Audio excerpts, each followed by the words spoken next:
and how we use data to think about things. So the strategy that we that really brings everyone together, and particularly all the sporting organizations that link in with us, is what they call the High Performance 2032 Plus Win Well strategy.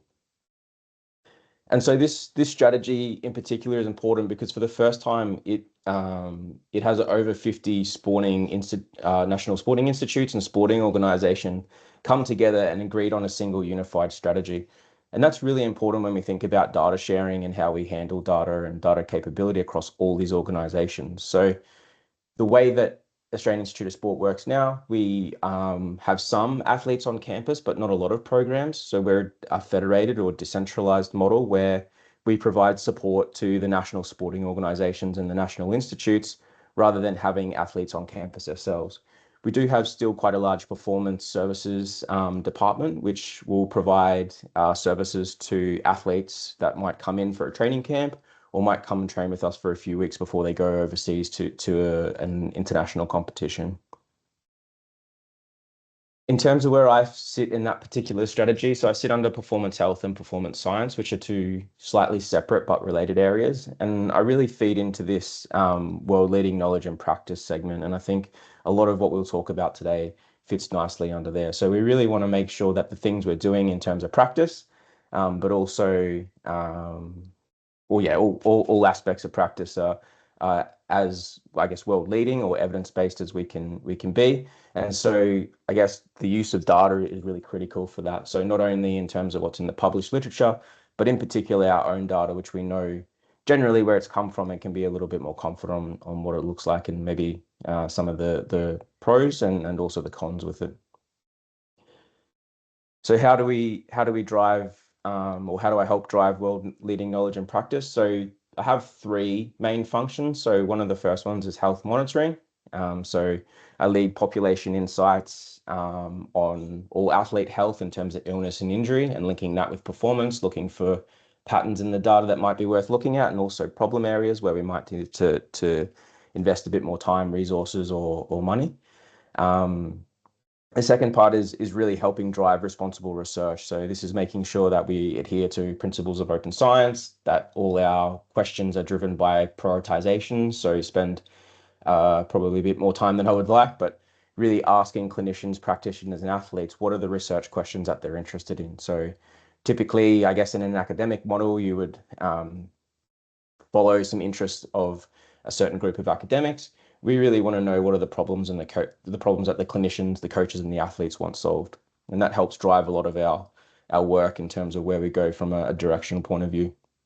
So I support a lot of partnerships with universities and external partners in the government as well. And so the third part of my role is really around system training and capability. So those over 50 sporting organizations and national institutes, I provide support there in terms of research methods, but also methodology in general, whether that's in the context of health monitoring or looking at, I guess, performance data in general. So big data, what does it look like? And I guess a bit of an introduction to it. So there is a bit of a crossover with what we'd call, I guess, real world data and big data. Probably what I handle more is real world data, which has many of the same traits as big data. So it's messy. Sometimes you don't know where it's come from. Sometimes there's lots of missing data. But for the moment, we'll keep them as separate terms. Some of the examples I talk to the back end probably fit across both in terms of being real world data, but also big data. So I guess the notion there is that it's often not collected in a planned way. It might be highly structured in terms of how it's recorded, but it might not be planned, which brings some challenges that we'll touch on. So there's really three parts to big data that we need to be aware of. The first one is the volume. So depending on what we're talking about, and particularly when we move out of the health space and get into the computer vision space, we're really talking about quite large volumes of data, which brings some challenges and interesting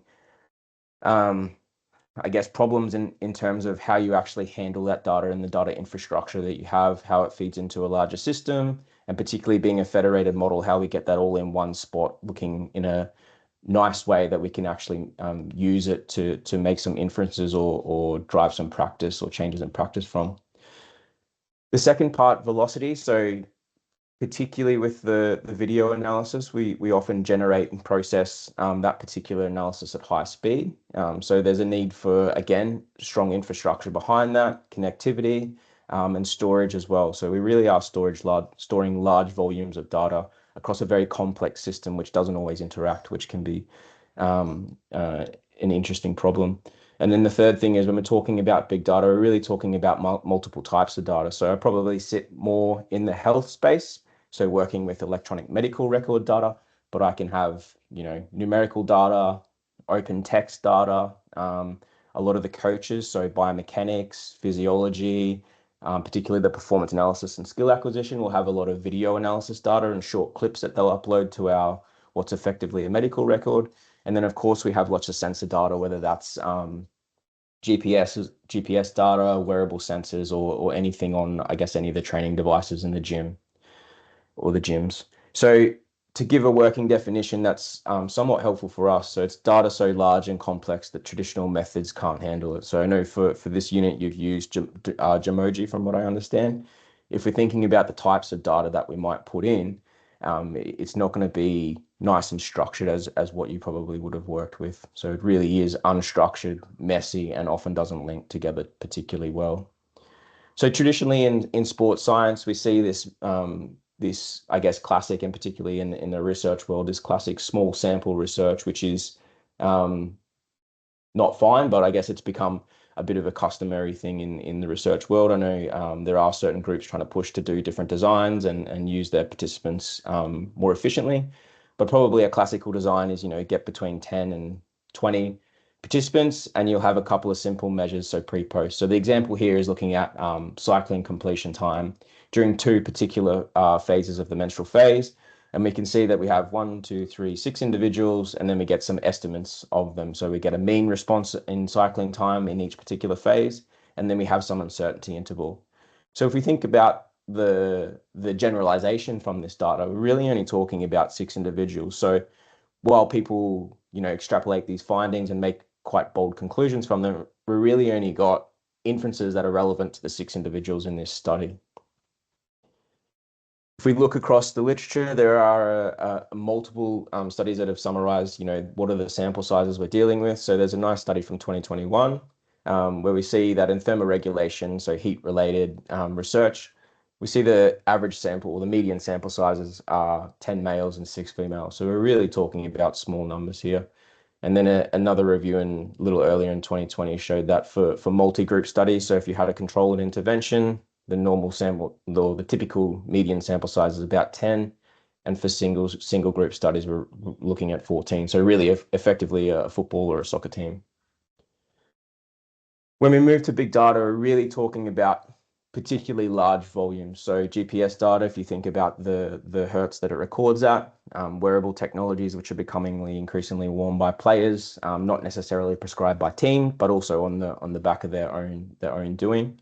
We're really talking about, thousands and thousands of data points collected in a really short time frame.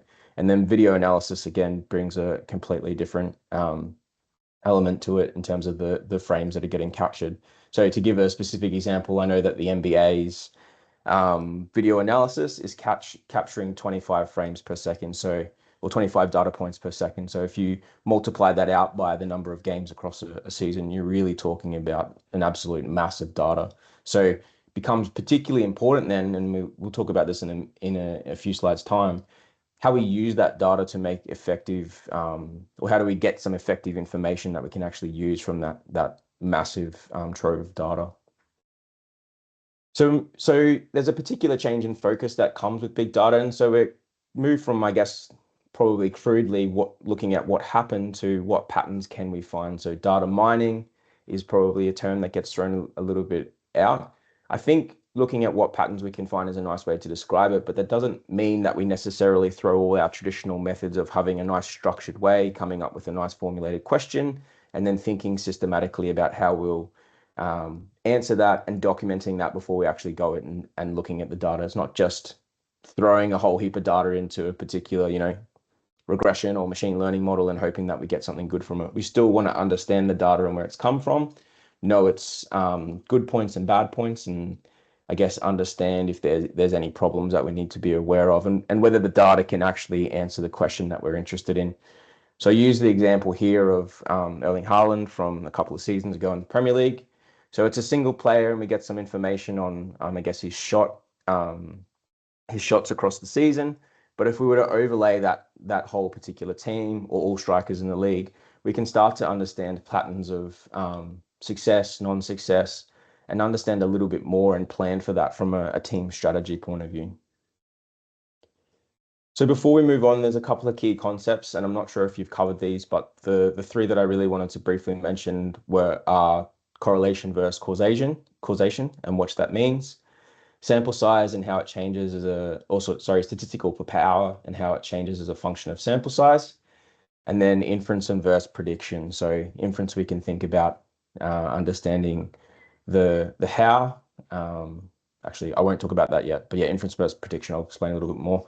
I put this completely unrelated picture here of a statistical textbook. This was probably one of the first texts I read that I actually quite enjoyed on statistics. I found it very accessible. Most good libraries will have it in stock, and obviously you can get it online now. It's definitely a nice place to start if you want to find out a little bit more without having to dive in too heavy to equations, etc. And it gives some nice, interesting examples as well, which makes things a little bit more digestible.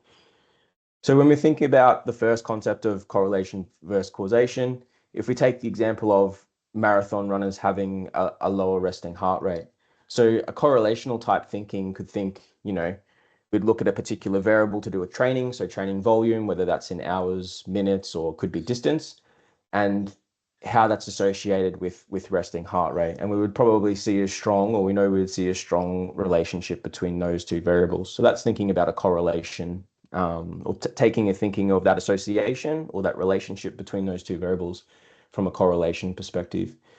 If we wanted to go one step further, we'd probably need to do a little bit more thinking about how we'd answer that. And so we want this causal thinking is thinking about this cause and effect, and it's a little bit harder to do. You need to ask a very specific question and then adopt some very specific methods to answer that, and make sure that there's not other variables that are influencing that particular relationship. So does more training cause lower resting heart rate, or do people with lower resting heart rates become marathon runners? So we don't really know the direction of that relationship, and we'd need to ask equally both questions if we wanted to study that from a causal perspective. And so I won't go into these in detail at all, but I wanted to make sure that you're at least aware of them. So DAGs are really common and need to be done when you're studying something in a causal way.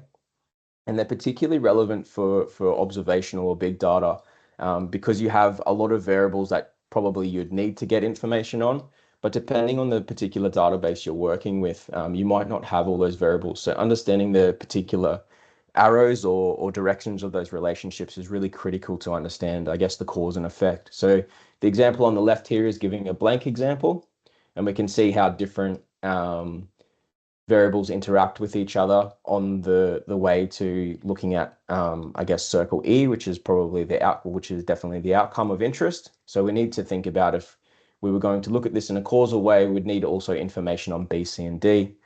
And then the figure on the right is a real world example from a publication that I'll talk about in the back end, thinking about what's the effect of jet lag on football. So they thought about and wrote down all the variables that they could think would have a meaningful impact on football performance. And then writing those down, they can deliberately model those in a very planned way. So you don't need to, I guess, know them at all, but just understand that if you're going down a causal route, you need to know and understand, I guess, the directionality of all the variables that could be involved in the particular thing that you're studying. So with big data, we get these big correlational risks. So we'll find many correlations, but it's this causal thinking that we're probably more interested in, particularly if we want to understand and do something or manipulate practice moving forward, and particularly thinking about any interventions that we might introduce. So we need to be really cautious, and something that we would consider or call spurious correlations. So a classic example is ice cream sales correlating with drowning deaths. So correlational thinking would be, okay, both ice cream sales and drowning deaths increase in summer, but we know that the real cause is that as hot weather increases, we see both increases in swimming and use of swimming pools, And then also we see an increase in ice cream consumption. So thinking about how all those variables interact is really important to understand the cause and effect there. What we see in practice in terms of an academic setting is a lot of people focusing on the correlational thinking, particularly with the type of statistical test they're using. And we don't see a lot of the real cause or the causal modeling, which is quite difficult to do, but probably what actually most people are interested in. So the second concept is statistical power versus sample size. And the main take home from this is that as you increase the sample size, which is on the x-axis here, we see increases in statistical power. And so this is a plot looking at 3 different effect sizes or correlations. And we can see for smaller effect sizes, it does take, so in the green there, it does take a little longer for that power to increase with sample size. But basically, power increases a function of sample size, which is great to some extent, but then when we work with really big data, everything can be different. Everything can look like it's I guess important. So even really, really small differences will come back as being yeah, be as being, I guess, statistically different, for a lack of a better term. Something we need to move forward to help us, I guess, interpret and make some meaningful use of the data is what's the smallest effect size of interest. So the smallest effect size of interest can be considered what's the smallest effect that we really care about or has some practical meaning. So in the context of sport, people might say, well, a second in terms of sprinting performance is really critical. And that's fine, but I think when we move away from that particular performance route, we really want to have a think, okay, what's the smallest effect we care about here? Because we're probably likely, particularly when we're working with big data, to see a lot of differences. Many of them are going to be so small that we really don't care about them. So having some careful planning about that and specifying that up front is critical. So the third thing is thinking around inference versus prediction. So inference is when we want to understand the why something happened. So that would be a lot of regression models. So you can actually interpret the parameters from those models, and you might say this particular variable increases as a function or this much with the outcome. Whereas prediction, we can think about, we want to predict maybe injuries moving forward. Will this athlete get injured less next month? So we're less interested in interpreting things from the model and more interested in what might happen in the future. And so a great example here is from Optima or Stats Perform, looking at who might win the Premier League this season, and hopefully that comes off. All right, what's the potential of big data in sport? So for us, there's lots of potential. So we have a centralized, what's effectively a medical record, and that's the athlete management system. And that integrates almost all our data except for some physiological data and some biomechanics data. And so as you can imagine, I'm sure you guys have done aspects of physiology or biomechanics. If we're taking high resolution measurements on people, that data can be quite long. And we'll have lots of data points. So integrating that with what's effectively electronic medical record has been challenging. But for the most part, all our data goes in here. So that could be treatments with a particular physio, that might be blood tests or scans that you get when you go and see the doctor. Could be any biochemical analysis that we do, might be DEXA or body composition scans. It'll be a lot of training data and coaching information as well. Any wearable technologies that we use will go into this particular database.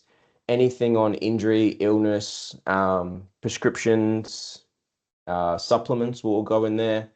Often we track a lot of sleep, so that can be via wearables or using, I guess, wellness scales the next day.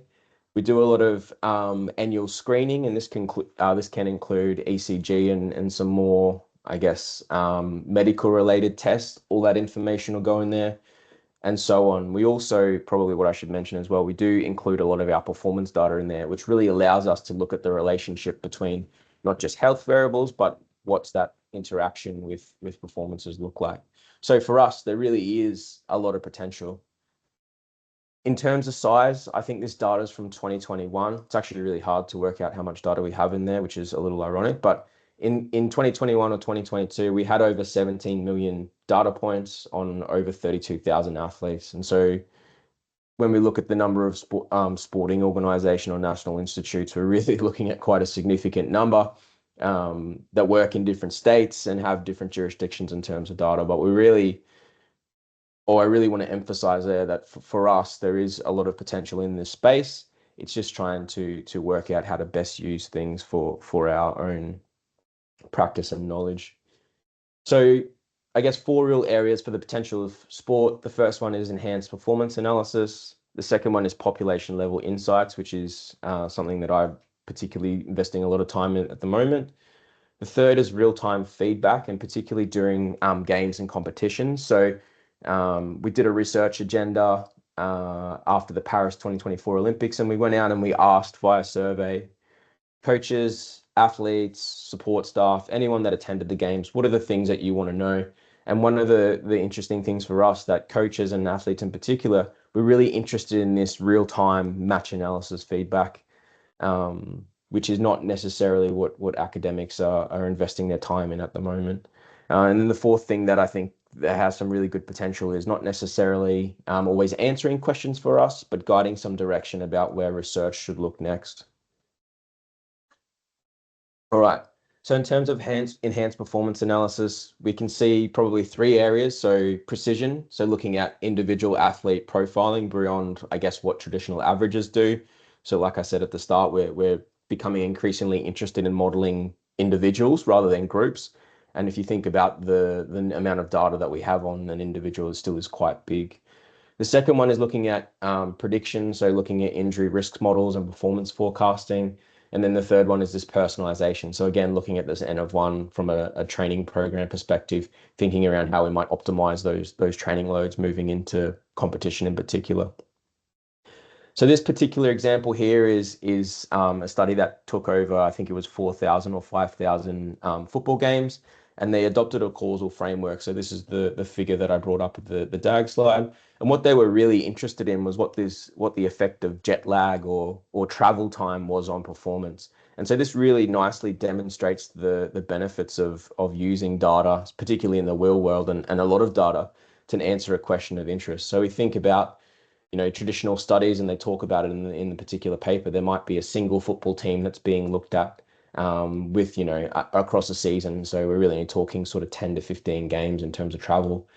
Here we're really looking at a lot of data points to try and inform what's going on. And I guess the real take home here is that for this particular plot on the right, which is a surface plot, can be a little difficult to interpret. But if we look at the hours lost and gained, and then the probability of winning, we're not really seeing, sorry, it's actually, I think, the probability of losing. We're not really seeing a lot of red in this plot, which would indicate that travel is having this negative impact on performance. So it really answers an interesting question, at least for travel times of about 3 hours, around what's that impact of performance that we wouldn't be able to do, I guess, necessarily working with smaller data sets. We'd probably end up with a much patchier plot, as we wouldn't have data across, I guess, all cells of that particular surface plot. In terms of population level insights, so we've moved recently to look at our health data in a lot more different way, and in particular using spatial methods, which is not what's shown here, but I'll talk about that in a second.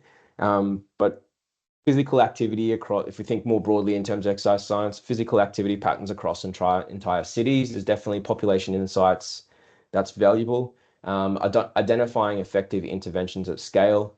Couldn't find an exercise one. I know that I think it's Kaiser Australia have quite a lot of clinics here, and they do a lot of real-time, effectively randomized control trials. Probably classic examples outside of sport are Woolworths and Coles, so they can really plan where they put their food. They have a lot of data that they can get information back in terms of where's the best place to put something so people buy it. And then from an exercise perspective, and I'll touch on it in a couple of slides time, thinking about, the things like Garmin and Strava and what impact that has on, I guess, urban planning when we can see exercise patterns for people. So these particular plots here were from a 2020 study we did where we looked at accessibility to healthcare services. So if we think about this from a context of parasport, really looking at, where are different places you can look across the region and have good access to healthcare. So this is not necessarily specialists in the particular injuries of interest. This is just healthcare in general. And if we contrast the top plot looking at exercise, to the bottom plot with speech pathology, we can see that access to exercise physiology is much more readily available, particularly as we move outside of the Greater Brisbane area compared to what speech pathology is. And so then when we overlay other types of data, we really start to expand the volume of the data there. And the plot here on the left, the nice purple one, is looking at what's the population density of people with disability in those regions. So then we can start to get an understanding if we've got this nice distribution of population, how does that match up with access to health services? So not something that I can show, but it's something that we're doing in particular, looking at talent identification for potential para athletes, is this screening across a large region of area. And so we're doing some geospatial modeling to understand where we might best set up, I guess, screening clinics or have someone go to try and, I guess, identify the next generation of para athletes. In terms of live or real world feedback, so a classic one that's really revolutionized football in terms of performance analysis and strategies, obviously heat maps, and where players spend the majority of their time or have the majority of their matches. And this is what coaches were interested in terms of when we got that feedback from the post Paris Olympics, was they really wanted to understand immediately or get immediate feedback on match strategy and analysis, and that positional insight into how our teams effectively are working together. Other forms of real life or real-time feedback obviously are on technique during training. So biomechanical analysis is really important. And then if we match that with physiological data as well, we can really get into large volumes of data to understand the impact of changes in technique on physiology. So it's something we spend quite a lot of time, or I don't, but the performance services team spend quite a bit of time within the physiology labs, is understanding changes in technique and their influence on, I guess, efficiency.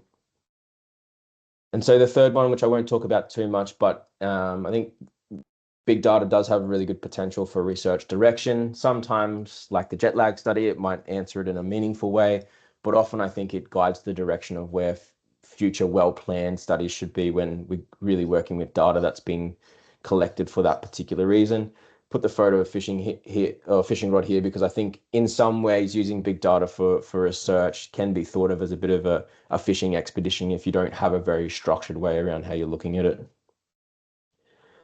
All right, I think I'm going okay for time. Yeah, I am. So success stories. So I couldn't actually find any nice images because they don't release them, or at least not from that I could find. But NBA player tracking data is a nice success story of, I guess, big data being implemented in a really good way. So every movement of every player is tracked 25 times per second, and that gets tracked across a whole season.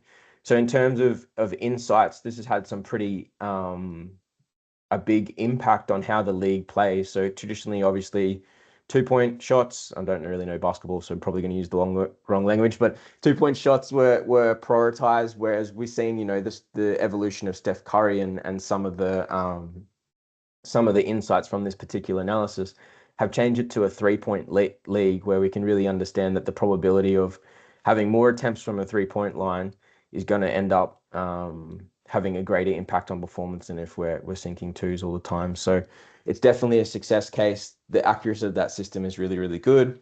Obviously, being a closed circuit and having cameras on a smaller team in a much more controlled areas with nice defined regions makes the estimations of those players and their interactions really good.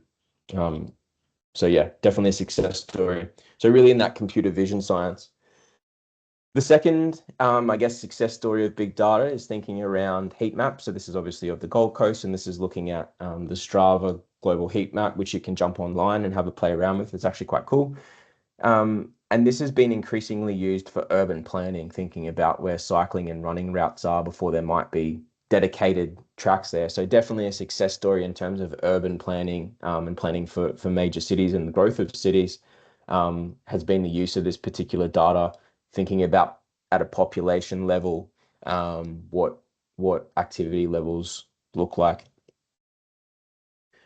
What about Hawkeye? So Hawkeye has been widely used for a long time. It's been in cricket for about 25 years, was in tennis in 2006, and introduced into football or soccer. I think it was approved by FIFA in about 2013. So It's not particularly widely documented, but if you talk to any of the clinicians that we work with, one of the problems with Hawkeye is that there's some pretty big question marks around its accuracy, which I found a news article from Wimbledon from 2012 documenting this. Um, and I think one of the biggest take homes from this is that the software was designed by computer scientists. So it's this markerless tracking that we're talking about, effectively the same as the NBA system. But one of the biggest problems is that they didn't involve biomechanists when they actually wrote the software. So there's a lot of, I guess, unusual things that happen to estimate joint range of motion and, I guess, ball drop mechanics, which a lot of the biomechanists are a bit skeptical of. And I think, yeah, in a number of different sports, the accuracy of that particular system has been questioned. In recent times, we've seen Kinetrax take over a little bit. It's been a little bit slower. So this is some software designed by computer vision scientists as well as biomechanists, and it's widely used in baseball. So they got a nice website there that's definitely worth going have a look and exploring. And I think in terms of the next few years, we'll start to see this evolution where Kinetrax might start to take over some more of the traditional sports where Hawkeye's used. So what are the challenges? Well, there's a whole bunch of different challenges and limitations that we need to think about when we're using big data, and they fit under three categories in terms of technical, statistical, and practical. So from a technical perspective, we really need to be thinking about data quality. So it's the accuracy of the sensors or the data that we might have. So if you're working across a large system, you've got different clinicians putting in different data. There's pretty good published data now, knowing that I think from FIFA, I'm pretty sure it's from FIFA, large scale study showing that, and it's documented elsewhere as well, that players will not be honest with their wellness scores because they think that it might influence team selection. So thinking and knowing around the accuracy of the data we're getting is really important. Also thinking about missing data and how that might influence things. And something not thought about a lot in the world is, I guess, measurement error. So if you're thinking about heart rate or temperature, what's the actual error of a measurement? Which probably feeds into the Hawkeye argument as well, that there's quite a big error on that measurement that they don't often portray, or people don't think about. It's not an absolute thing. Other technical areas include storage and processing. So as we start to see more and more data come in, obviously storage and processing time becomes particularly problematic. So really raises some challenge in terms of what do we prioritize to get information on.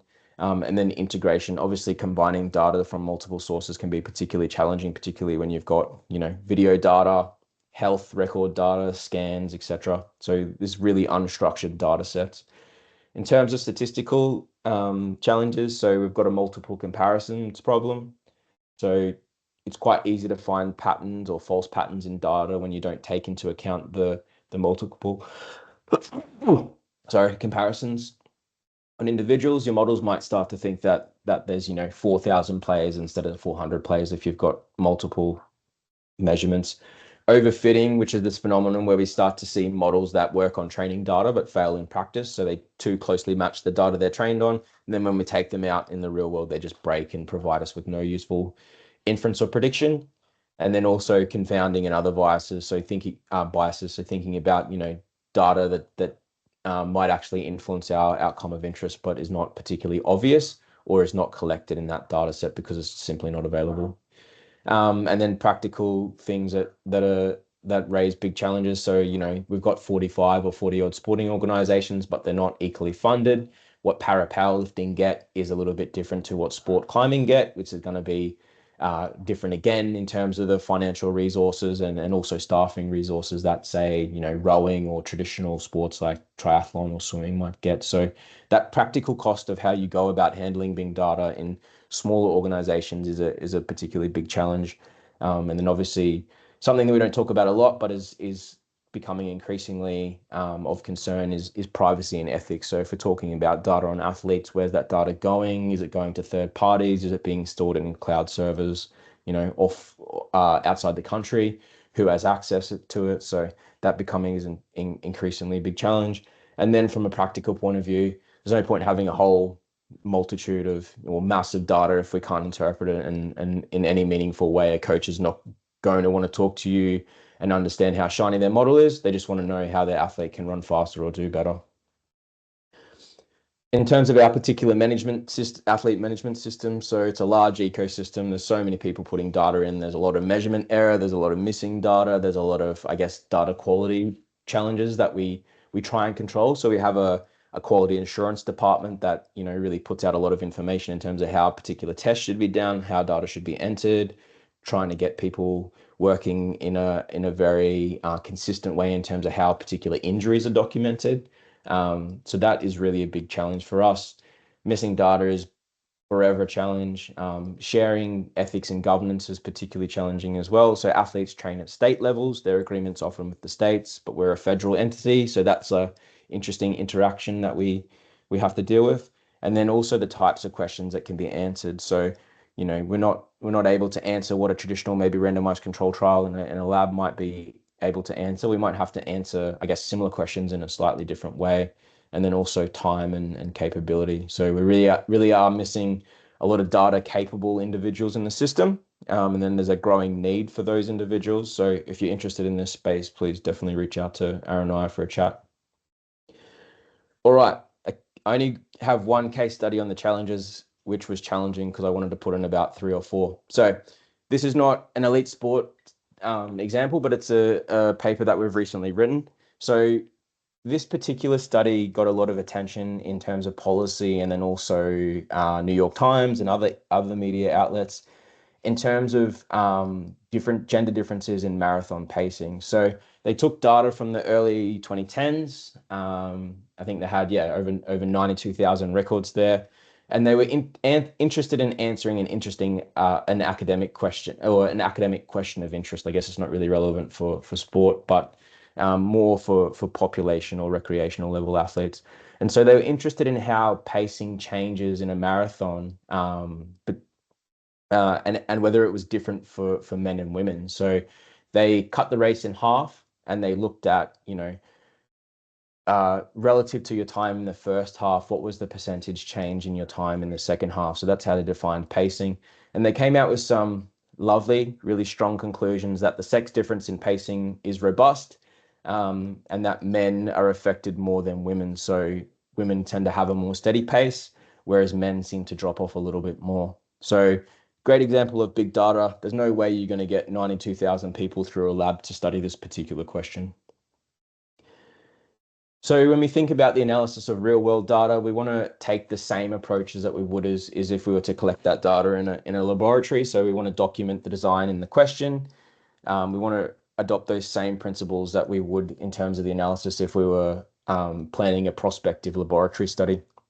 We want to check missing data. We want to check the viability of the data to actually answer the question of interest, which you'd be surprised how often that doesn't occur. We want to do data validation checks. So we want to make sure that 99-year-olds aren't in the data set, or if they are, that they haven't run a 2-hour marathon. And that also there's not 1-year-olds in there that have run a 2-hour marathon as well. So all those things influence the inferences that we draw from this, potentially valuable source, big data source. But if we don't check those things, we could get misleading inference from it. We want to state any of the assumptions of our models and make sure they're actually met. We want to build one single model, and then we want to validate and I guess effectively stress test our model and make sure what information it's giving us checks out. So if we have a look at a plot of the completion times, or sorry, this is actually percent slowed, we can see that that doesn't meet on the left there. We can see that that doesn't fit what we'd expect in terms of a normal distribution of data. So it's really pointy, it's a little bit skewed, and then it's got this tail off to the right. If we look at what a model, when we plot that data, we effectively want the dark black line to fit across the red dashed line. And it didn't do that. So I'm assuming the authors in this particular paper didn't do that check, but if they had, they would know that there's some particular assumption in their model, which is the normal distribution of data, which is not met. So you can look at that 2 different ways, but we can tell, and the real take-home summary of this is that there was some issues with the data that they didn't check, but when you plot the data, it's very obvious that it's there. Some other things we found. So we found a 1-year-old that apparently ran a marathon in 3.5 hours. And then we found 10 99-year-olds who completed a marathon in 2.5 hours, which is absolutely phenomenal. So obviously there are errors in data. and they need to be removed from the data set because it's simply not physiologically possible. When we look at their differences, so they have this nice catchy conclusion that, marathon pacing is different between men and women. Seems pretty convincing on this plot there. We can see that males slow more than women in the red there. So women have a lesser decrement in that second half of the marathon.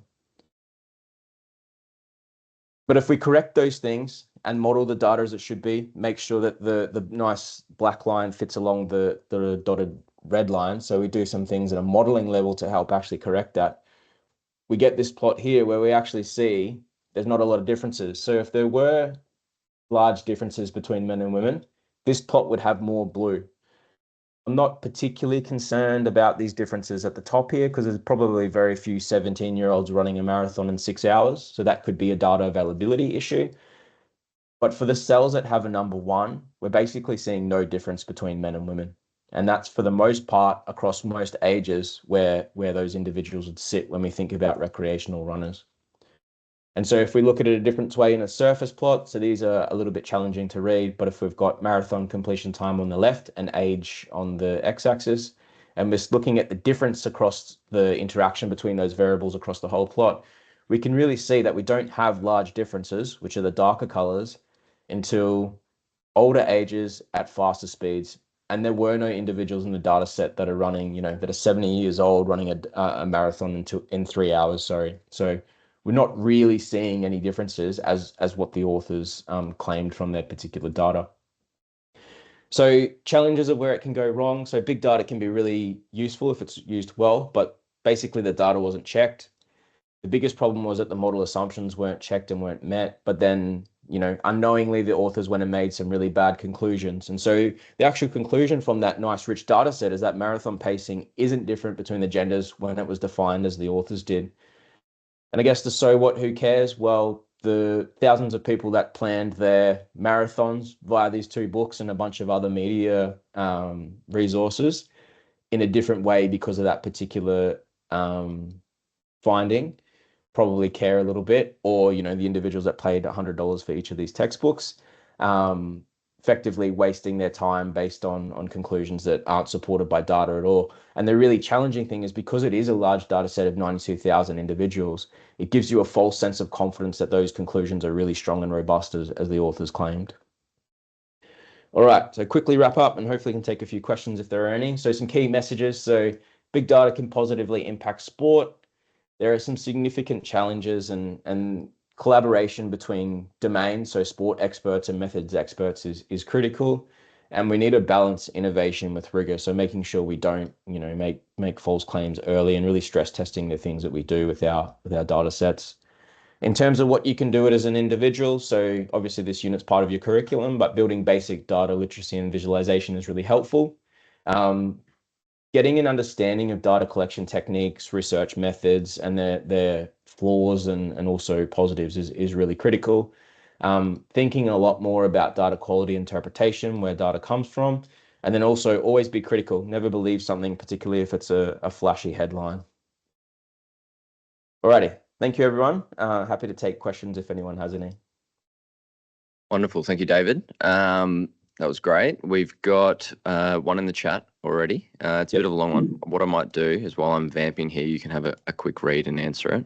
But it's from Harrison here, largely centered around one of the benefits of big data is we have a lot of data that we can collect, and there's noise within that data, but distinguishing signal from noise is one of hopefully the advantages of big data. I guess he's talking a little bit more to, are there any examples of measurement that have gone from the lab only to like on field capable due to wearables, etc., that give more lossy real-time data that may be helpful or not? I can't see the chat. Can you? Okay. No. Can you? So my understanding regarding big data is one of the benefits is being able to use more noisy and imperfect data and still able to find meaningful insights despite more lossy data collection due to the amount of data being able to see through the noise floor. So essentially, big data, in theory, at least the way it's been sold to us in the media or in marketing or whatever it is signal from noise. and being able to not have to control for as much in the real world, because when you have enough data points, you can hopefully find the signal from the noise still without having to just get signal in a lab. Yeah, great question. The answer is no. If you collect trash data or you have trash data and you collect more, you end up just with more trash data. So it's definitely one of the things that's sold, and I get a bit of a myth or misinterpretation of a statistical phenomenon called the law of big numbers. So effectively, as your sample size grows, you'd hope that the signal in a data set becomes stronger. Equally, measurement error is not additive; it's it multiplies is probably the word. So you can run into more challenges, and particularly as you're adding more and more data sets together, you're adding measurement error on top of each other. So a nice way to think about things is if you have a question and you're interested in the answer, if you have a data set, you effectively have a big variance cake. So while you have more and more data sets, you're adding more and more variance. So if you don't have information on where that variance is coming from, you can't take that out of your cake to understand what the answer to the question is. So to give a practical example of what we're working with at the moment, so the Stingers, the female water polo team, are really interested in energy expenditure when they're playing. And there's no real good way to do that. And obviously we want to be minimally intrusive. So we're looking at a couple of different wearable technologies to understand, I guess, does any of them provide any insight that's useful? Does it even track in the same way? So we don't have a gold standard, which is challenging, but it'll be interesting to see how, Oura Ring versus some kind of watch versus something else on the other hand might track with versus, traditional methods of using METs or whatever to quantify load will track with energy expenditure. So I suspect that probably all three methods will fail miserably. In principle, the idea is correct around, law of large numbers. But yeah, I think at least in the wearable technology space, because we're not directly estimating things. So if you think about, energy expenditure is a measure of heart rate, and a heart rate is being a measure of VO2. We're starting to see this, proxies of proxies of proxies. And along that whole way, you're seeing measurement error introduced. So yeah, ideally you'd start to see more patterns, but probably why I spoke a little bit about spurious correlations. You can start to see some funny things in the data that aren't actually there. A good question. So sort of following on from that then, so with a lot of the data you've presented here, and even like with the DAG models and the diagrams and things like that, I'm assuming you guys rely more heavily on somewhat traditional methods of hypothesis testing and traditional modeling of statistics, and not relying on machine learning or neural networks to hopefully try and find trends and do that fishing expedition for you. Is that right? Yeah, so probably where we use a lot more, and probably came across in the presentation, is in the biomechanics computer vision space. So I think it's really well established that these methods do well there. Obviously, there's a lot of, in terms of sensor data, there's, some big government initiatives in terms of state government of Queensland, but also nationally on quantum sensing as well, thinking that that might be able to help us in terms of processing a lot of data very quickly. So biomechanics, match strategy, ball tracking. So there's some stuff we're doing with water polo as well, trying to estimate velocity from video analysis, which is a little bit challenging. But that's probably more traditionally where we'd apply these machine learning AI models.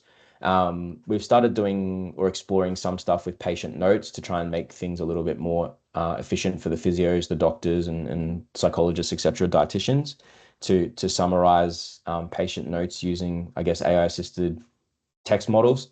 But yeah, probably more of the performance and health data. We rely more traditionally on I guess group-based statistics and increasingly N of one modeling to really understand longitudinal trends of variance. Excellent. Yeah. All right. That's really good. I think we're probably not there for this year's course, but it would be nice to maybe bring in some N of one stuff next year and see if we can get the students across a little bit of that, because I think that's individualizing of healthcare in general is a big thing, and N of one in elite sport is important, but also just at the personal level across all of health and management of chronic disease and things like that. More and more of the health research as a whole is really trying to provide individualized recommendations at any point of health service delivery wherever they possibly can, and make it more customized and less one size fits all and generic general advice. So I think maybe wrapping our head around that a little bit potentially for next year's cohort would be really good. All right. I don't think there's any other major questions in the chat there, David, and we're getting close to running out of time here. So I think, there's one more. If examinable, are the lecture slides going to be posted on Canvas? Yes, they will be.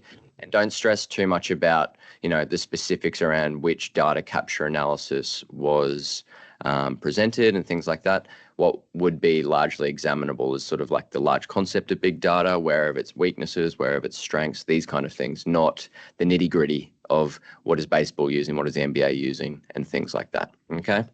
So think higher level. I'm not going to test you on the specifics of David's lecture or make you draw out a DAG diagram, considering we haven't seen them and the exam is next week. All right, up until this point.